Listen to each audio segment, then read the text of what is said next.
Good morning, guys. Bill McMillan here with NDWX.com. Starting the day off with clouds and fog and some areas of drizzle, but it's certainly much warmer than we've been. In fact, most of the country for a change running well above average this morning. Good for low 40s already here in central Indiana.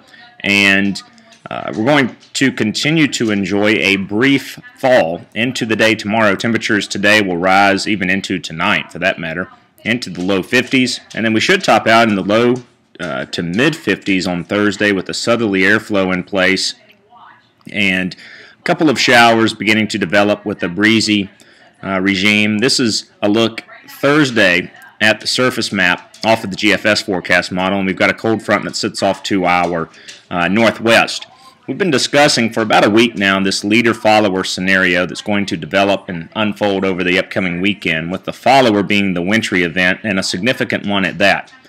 For the past several days, we've tried to stress the difficulty in pinpointing exactly where the heaviest swath of snow will fall, whether it was in Illinois, Indiana, or Ohio, beginning to hone in on a central or east-central portion of the Ohio Valley to receive the brunt of the snow with this system. But that said, even despite some of the recent overnight trends, particularly the European model, to the east, we're not ready to buy that solution just yet either. I think the next 24 hours will certainly be telling, and when we look back at similar events and situations such as this, we do note that a northwest shift typically occurs leading up to the storm as the models begin to get a better handle on the overall strength. Now that said, it's foolish not to pay attention, obviously, to this Arctic high that is developing and moving into the northern plains region as well. And that will have a say exactly how far this can correct northwest. But that said, don't be surprised in the least to see a shift to the northwest of 100 to 200 miles over the next 24 hours with the consensus of the data. And that's a dramatic difference as well with just who sees the heaviest swath of snow when we discuss Friday into Saturday. Nonetheless, we'll be here to keep you updated over the next couple of days and try to relay our thoughts to you.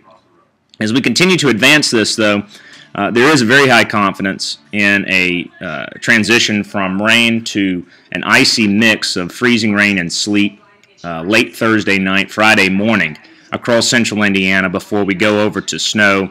And then, again, just the precise details around the area of low pressure as far as the track will determine exactly who sees the heaviest swath of snow, and we'll continue to fine-tune that. I continue to favor a track west of the Appalachians with this area of low pressure. Whether or not that's correct or not ultimately will be determined by Mother Nature, of course, and we'll find out here all together as we go through the next couple of days. But given this setup, I think when you factor in this downsloping that's going to take place with the southeasterly flow over the mountains, it's going to be very hard to get this surface low to jump east. And I would just keep a close eye on the forecast if you have travel plans across the Ohio Valley this weekend. We'll leave you with a look at the latest ensemble mean. This is off the GFS forecast model. This is a kind of a mean of 20 members.